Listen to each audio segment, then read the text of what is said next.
If this was referring to Emmanuel, Jesus, what good is that to Ahaz as a sign? That's like you saying, I have an exam tomorrow. I just found out. I didn't know.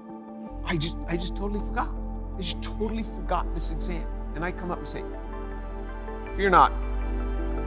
In 700 years, there's going to be a great sign for you. And everything's going to be okay. You're going to be like,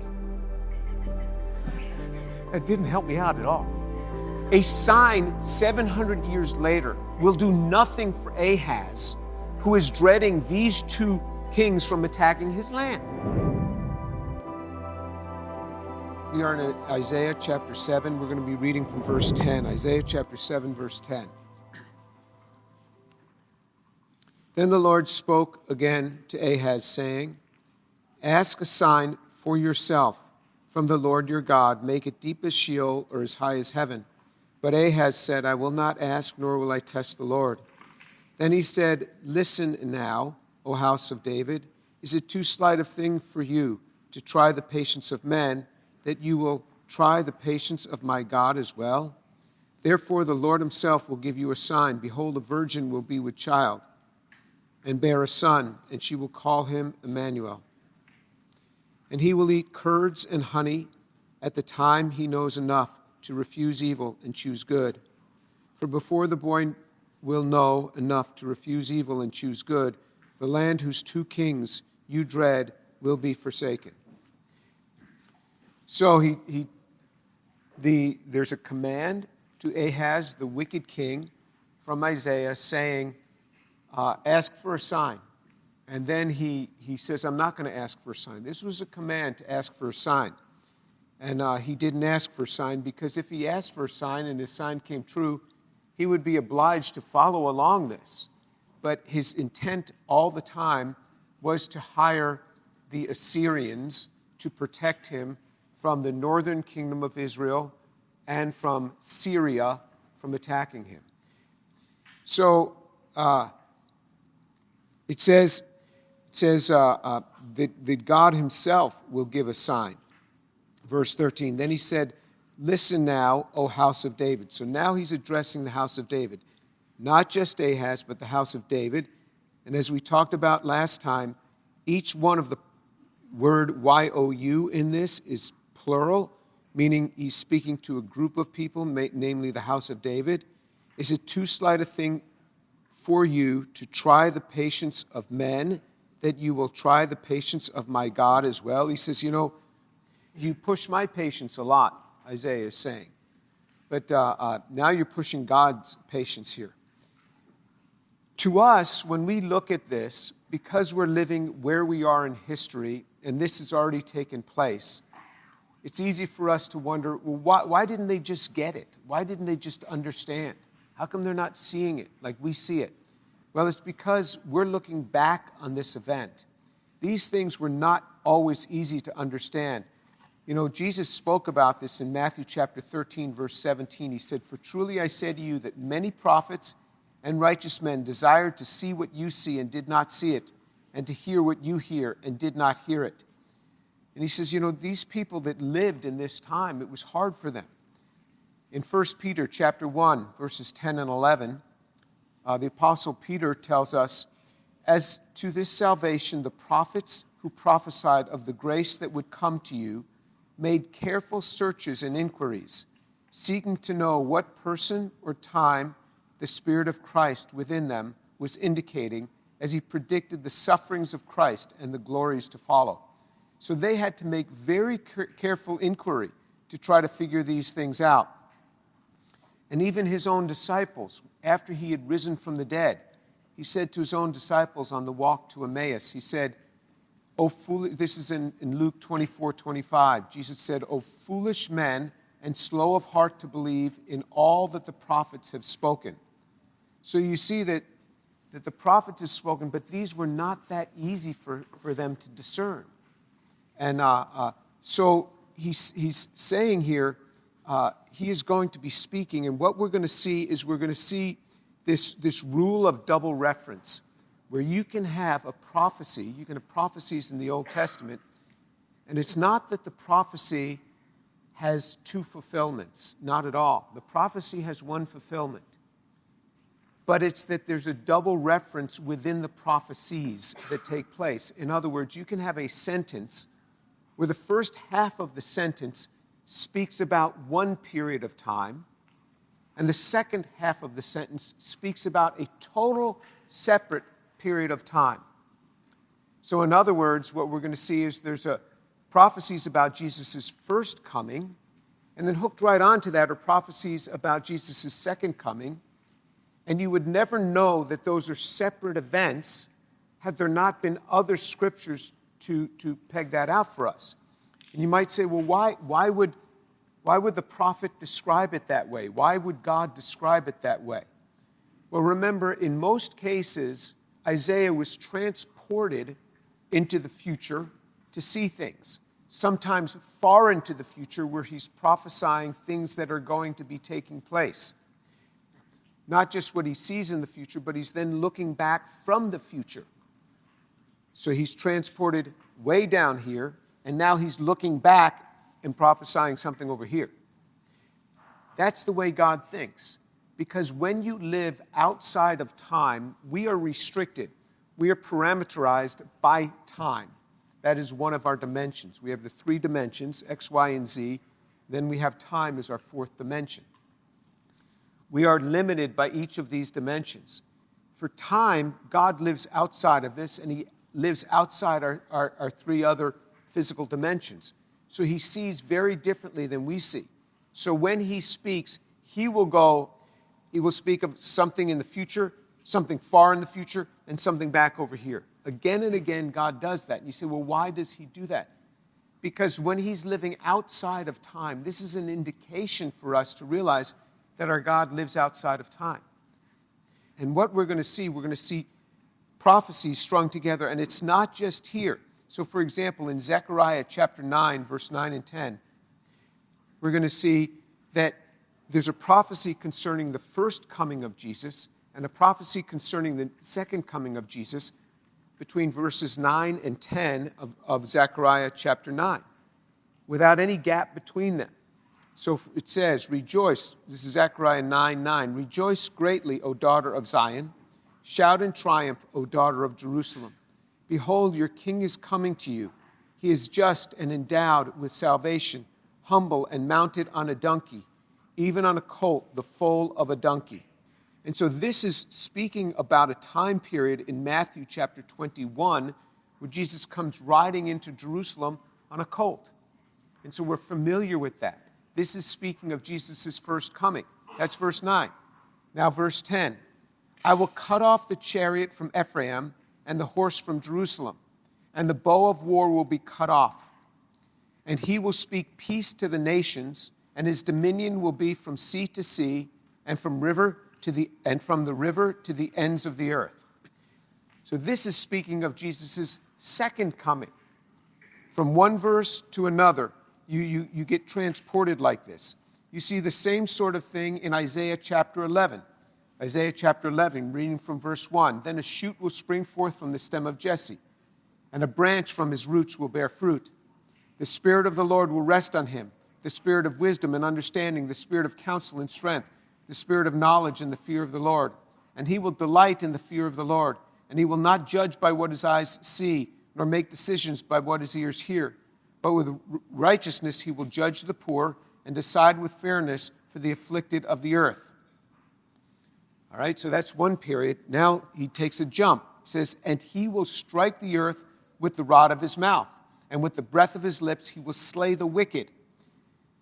Also righteousness will be the belt about his loins, and faithfulness the belt about his waist.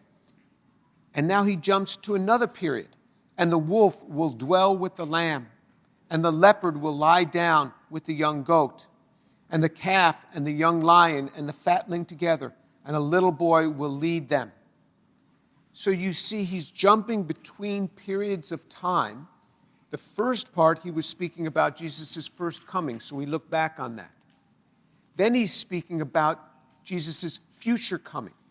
And so you see, I don't want you to be confused as we go through Isaiah chapter 7. You're going to see a jump here, but I'm warning you up front, there is this jump, And this is called the rule of double reference, not double prophecy. Prophecy has one fulfillment, but it's a rule of double reference.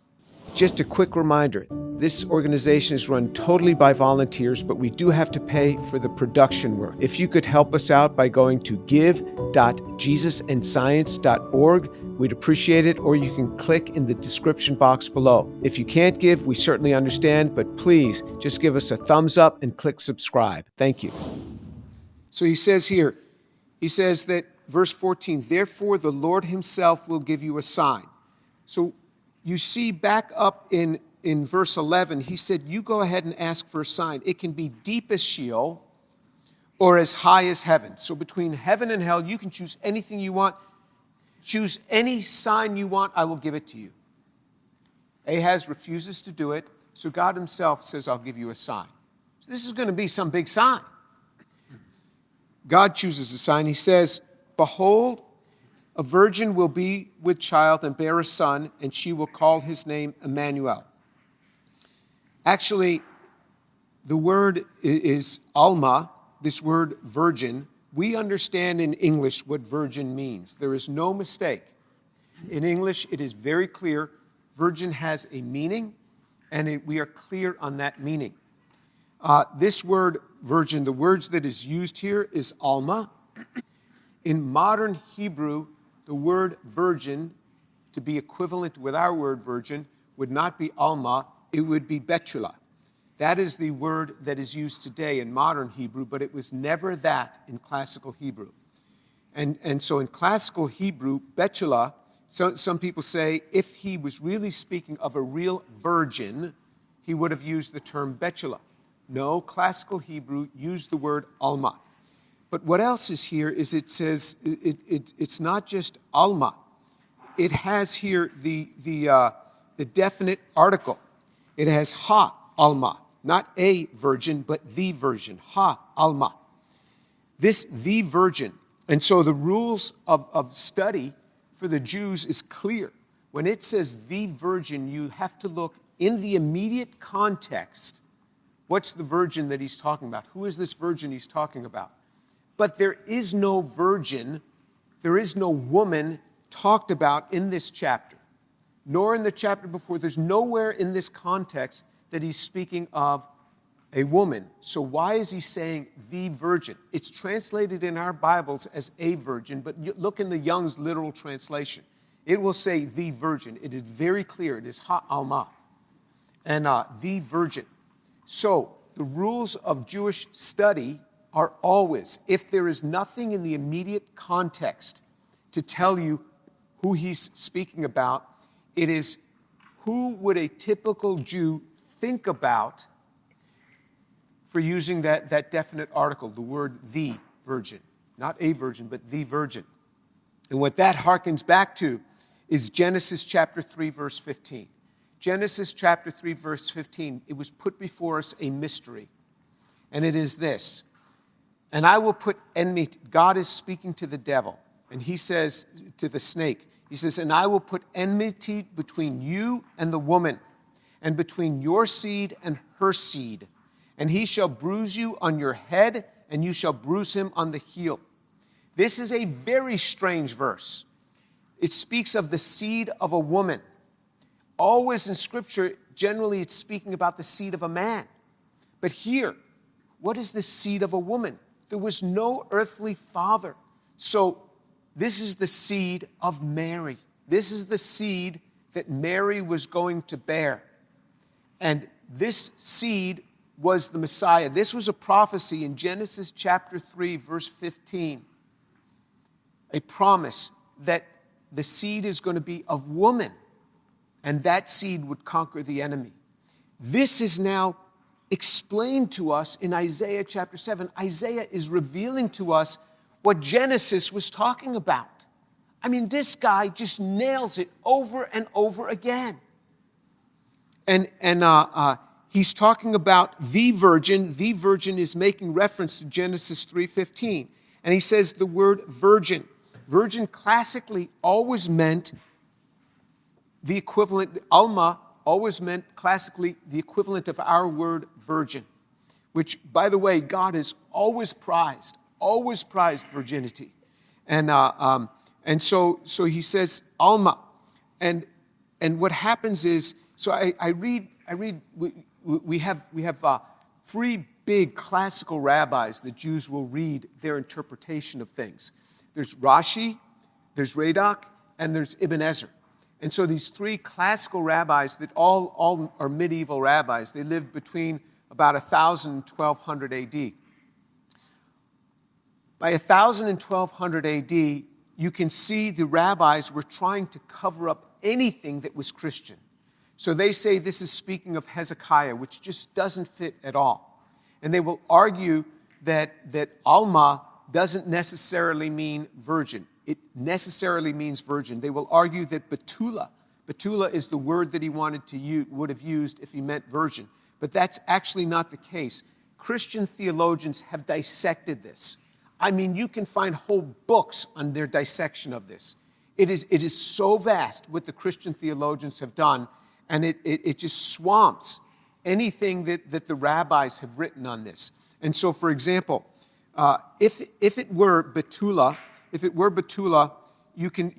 it just doesn't fit. So, for example, in Genesis 24, verse 16, Betula without a qualifier in the scriptures themselves does not necessarily mean virgin. So, in Genesis 24, verse 16, it says, the girl was very beautiful, a virgin, a Betula. The girl was very beautiful, the Betula, and no man had relations with her. And she went down to the spring and filled her jar and came up. You see, when it uses the word Betula, it had to have the qualifier, and no man had relations with her. If Betula could stand on its own as virgin, why would it need the qualifier? It needed the qualifier because it could not stand on its own. That word Betula could not stand on its own. You see the same sort of thing in Judges chapter 21, verse 12. And they found among the inhabitants of Jabesh Gilead 400 young virgins, 400 young Betula, who had not known a man by lying with him. You see, immediately it gives the qualifier, because Betula by itself would not speak of virgin. Only Alma can speak of virgin. And you see the same thing in the prophet Joel. Prophet Joel, chapter 1, verse 8. Wail like a virgin girded with sackcloth for the bridegroom of her youth. Wail like a Betula girded with sackcloth for the bridegroom of her youth. In other words, this was a widow, and it's speaking of a widow, calling her a Betula. That's not virgin in our context. A widow is not spoken of as a virgin in English. And that's why this is clearly the word that would be used. All right, so there's that. There's the other point on this in the Septuagint, which was written in 250 BC, the Septuagint LXX, where the scholars took the Hebrew Bible and translated it into Greek. In 250 BC, so 250 years before the coming of Jesus, before rabbis were trying to cover up about a virgin birth, this is what the scholars wrote. In the Septuagint from the Isaiah scrolls, the way they translated it is Parthenos.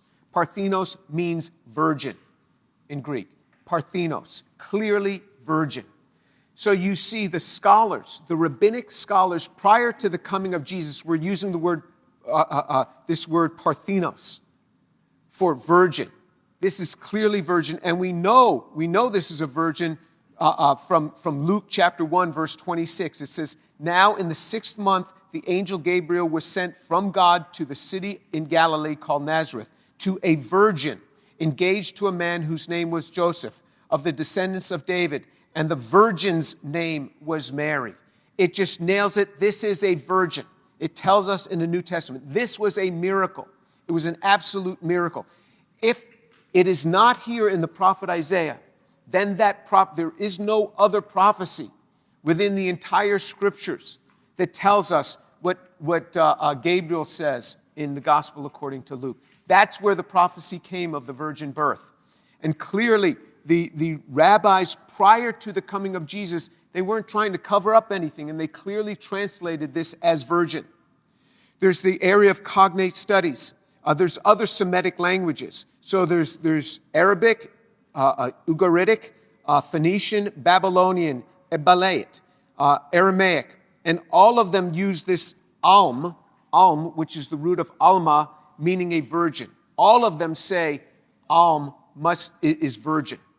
So Hebrew would have to be the only one of the Semitic languages that doesn't use alm as meaning absolutely virgin. You see how there is a cover-up by the rabbis. And I will say it, there's a cover-up by the rabbis. And you see this even in our own scriptures in the New Testament.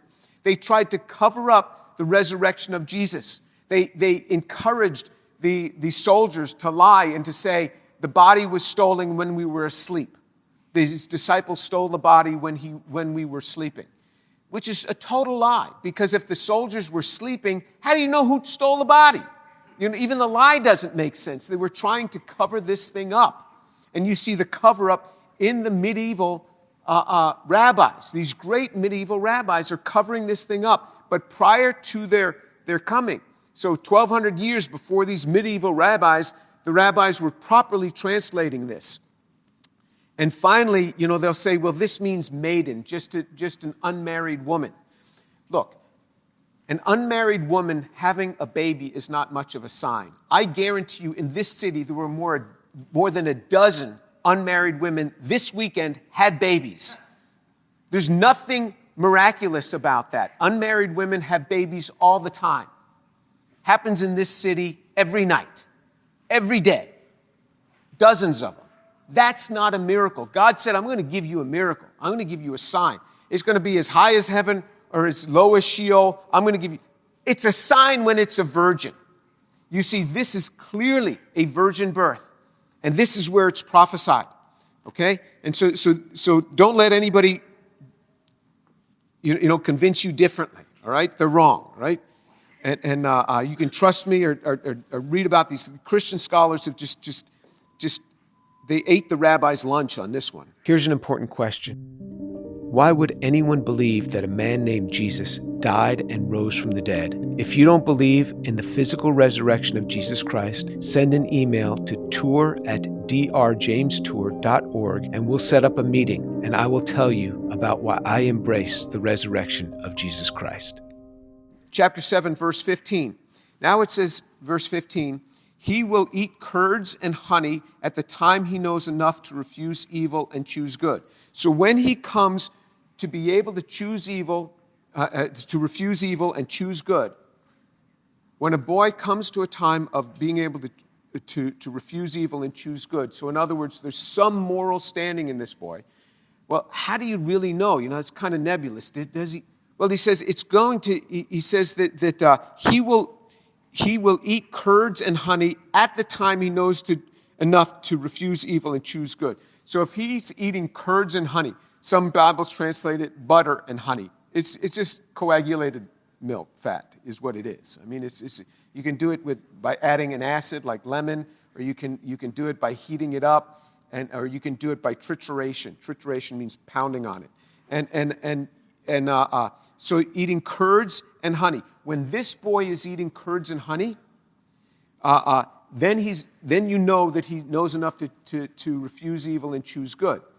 And even a 3-year-old knows enough to refuse evil and choose good. They know when they're doing wrong if you've taught them. So you'll be able to see it by when he does this. And he says in verse 16, for before the boy will know enough to refuse evil and choose good, the land whose 2 kings you dread will be forsaken. So remember, within 1 year after this prophecy, within 1 year, Syria falls to the Assyrians. Within 2 years after that, the northern kingdom, Jerusalem, Israel, Samaria, Ephraim, falls to the Assyrian king. So within 3 years, both of those kings would fall. Now, I ask you, you see how this is 2 different people. This is 2 different people. This boy this son in verse 14, this is Emmanuel. This is Jesus, the virgin birth. Verse 15 now, he's talking about a different boy. He says in verse 16, he says, before the boy knows enough to refuse evil and choose good. Who is the boy? There's the definite article, the boy. You have to look in the immediate context. The immediate context is right there in verse 3 of chapter 7. Bring your son, Shear Jashub. He's coming with this boy in his arms. I don't know, maybe he's a month old. Maybe he's 2 months old. He's not yet weaned. He's not yet eating. He's only nursing from his mother. He's carrying this boy. He's before this boy is going to be eating curds and honey. And that's when he's going to be able to discern evil and good. You know, within 3 years, the 2 kings who you are dreading will be forsaken. If this was referring to Emmanuel, Jesus, what good is that to Ahaz as a sign? That's like you saying, you know, I have an exam tomorrow. I just found out. I didn't know. I just totally forgot. I just totally forgot this exam. And I come up and say, fear not. In 700 years, there's going to be a great sign for you. And everything's going to be okay. You're going to be like, that didn't help me out at all. A sign 700 years later will do nothing for Ahaz, who is dreading these 2 kings from attacking his land. It does nothing for him. So he gives to the house of David a sign that's going to come in the future. But to Ahaz, the sign concerning these 2 kings, this is a sign. You see this little kid here? Before he's weaned, you're going to be delivered. Before he's weaned, you're going to be delivered. This is the sign. This is what I'm talking about. This is the double reference. You have one prophecy, and then back to back with that is another prophecy of 2 different time periods. One is within the next 3 years, which is really the test of a prophet anyway. If I say I'm a prophet, and I prophesy something that's going to take place in 1,000 years, none of you can prove me wrong. It's just not going to happen. The sign of a prophet anyway is that there's near-term prophecies that are being answered. And this is the sign of Isaiah's prophecy, because people are going to see this and they're going to know. This was a sign to Ahaz, but this sign for Ahaz is not going to do Ahaz himself any good, because Ahaz is going to be in big trouble too, because he didn't believe it. He didn't embrace it. But you see, this is 2 separate prophecies, 2 separate time periods, separated by 700 years. That's what it is. One is concerning the Messiah is going to be born. This is the sign to the house of David. And the other is concerning, and the first one is underscoring Genesis 3:15, the seed of the woman, something that the Jews couldn't understand until it was revealed here. And then in verse 15, he talks about this boy in my arms. He's going to, by the time he's weaned, before he's weaned, these 2 kings that you're worrying about are going to be no more. There'll be no more. This is the sign to Ahaz, because remember, it says back up in verse 11, ask a sign for yourself. Ahaz, ask a sign for yourself. So he gave Ahaz, that's the sign to Ahaz. And you see, the scriptures just nail it over and over and over again. It is so clear what he does, how this thing is just over and over again. It just says this. And this is what he wants us to do. This is what he wants us to take hold of. I mean, if we just take hold of what his word says over and over again, I mean, we're going to be protected. The scriptures say in the book of 2 Chronicles, chapter 20, verse 20, it says, you can rely on his prophets. You can rely on his prophets. It says they rose early in the morning and they went out into the wilderness of Tekoa. And when they went out, Jehoshaphat stood and said, listen to me, O Judah and inhabitants of Jerusalem. Put your trust in the Lord your God and you will be established. Put your trust in his prophets and succeed.